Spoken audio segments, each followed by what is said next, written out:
નમસ્કાર મિત્રો અને વડીલો, તમારું બધાનું ગુજરાતી સ્ટોરી ચેનલમાં સ્વાગત કરું છું. દીકરીના લગ્ન માટે મકાન વેચવા મૂક્યું હતું.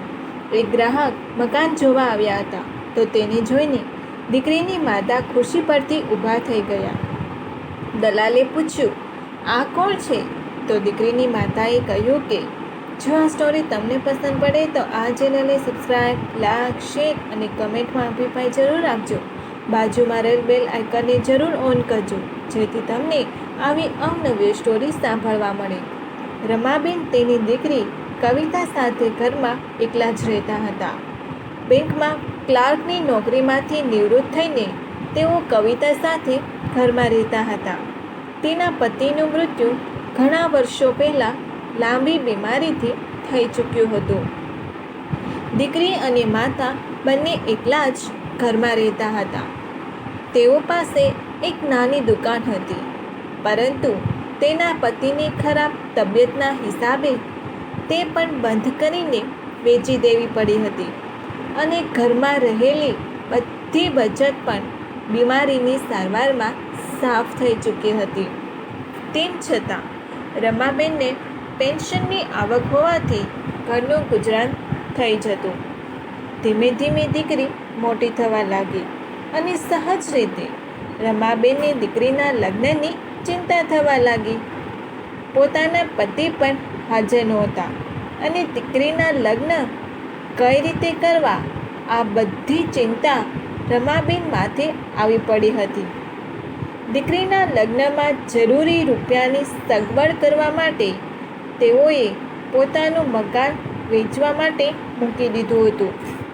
પરંતુ બજારમાં મંદી ચાલતી હોવાથી ઘણા લોકો એ મકાન અડધા ભાવે વેચાતું લેવા માટે તૈયાર થઈ જતા. કારણ કે ઘણા લોકો જાણતા હતા કે રમાબેનને પૈસાની જરૂરિયાત હોવાથી અંતે તેઓ કંટાળીને કોઈ પણ ભાવે મકાન વેચવા માટે તૈયાર થઈ જશે.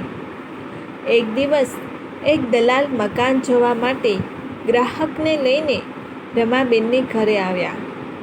જે ભાઈ મકાન જોવા આવ્યા હતા તે ભાઈને જોઈને રમાબેન પોતાની ખુરશી પરથી ઊભા થઈ ગયા. કારણ કે જે માણસ મકાન જોવા આવ્યા હતા તેને ઓળખવામાં માત્ર રમાબેનને 10 સેકન્ડનો જ સમય લાગ્યો. દલાલે પણ પૂછ્યું કે, અરે રમાબેન, તમે આ રીતે અચાનક ઊભા કેમ થઈ ગયા?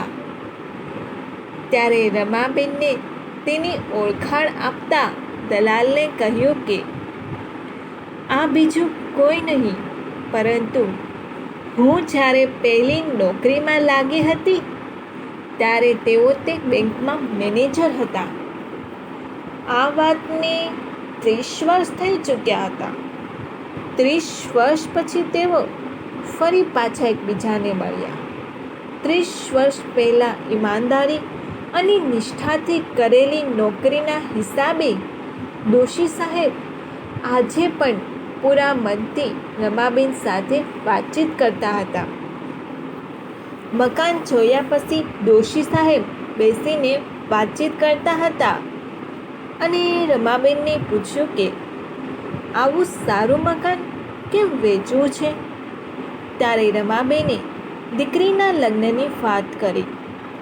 એવામાં જ ત્યાં દીકરી કવિતા ચા નાસ્તો લઈને આવી અને ડોશી સાહેબે રમાબેનને કહ્યું કે તમારી દીકરીના લગ્ન કરવા માટે મકાન વેચવું છે, પણ તમને જો એવા સગા મળી જાય કે આ મકાન વેચવું જ ન પડે તો? એટલે રમાબેને કહ્યું કે મારી દીકરીને લગ્નમાં લેવા દેવા, ખરીદીની અને બધા વ્યવહારિક પ્રસંગોની વ્યવસ્થા જ આ મકાનના રૂપિયામાંથી કરવાની છે.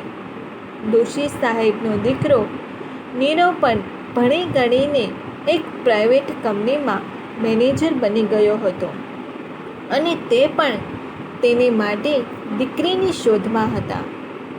નીરવનો પગાર પણ સારો હતો અને સ્વભાવે પણ શાંત. એકંદરે નીરવનો સ્વભાવ અને કામકાજ તેના નામની જેમ જ શાંતિપ્રિય હતું. બધા હજી ચા નાસ્તો કરી રહ્યા હતા એવામાં જોશી સાહેબને તેના દીકરાનો ફોન આવ્યો. એટલે તેને નીરવને મકાન જોવાના બહાને અહીં બોલાવ્યો અને નીરવ આવ્યો એટલે દોશી સાહેબે રમાબેનને વાત કરી કે આ મારો દીકરો છે અને હું પણ તેના માટે કન્યા શોધું છું અને નીરવ વિશે તેમજ તેની નોકરી વિશે બધી જાણકારી આપી. રમાબેનને કહ્યું કે તમને અને તમારી દીકરી કવિતાની જો પસંદ આવે તો કહો, અમારે કંઈ પણ ચીજ વસ્તુની આશા નથી. સંસ્કારી દીકરી ઘરમાં આવે એટલે અમારે બધું આવી ગયું અને અમારે તમારું મકાન પણ વેચવા દેવું નથી, કારણ કે ઘરનું ઘર વેચીને દીકરી પાછળ બધો ખર્ચ કરીને અંતે તમારે તો ભાડાનું મકાન શોધવાનું જ ને.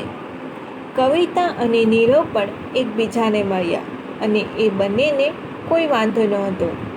એટલે થોડા દિવસમાં સાદાઈથી લગ્ન વિધિ પતાવીને દીકરીને સાસરે વળાવી અને મકાન પણ કે જે તેની જિંદગીની આખરી અને મરણમૂડી હતી તે પણ રહી ગઈ.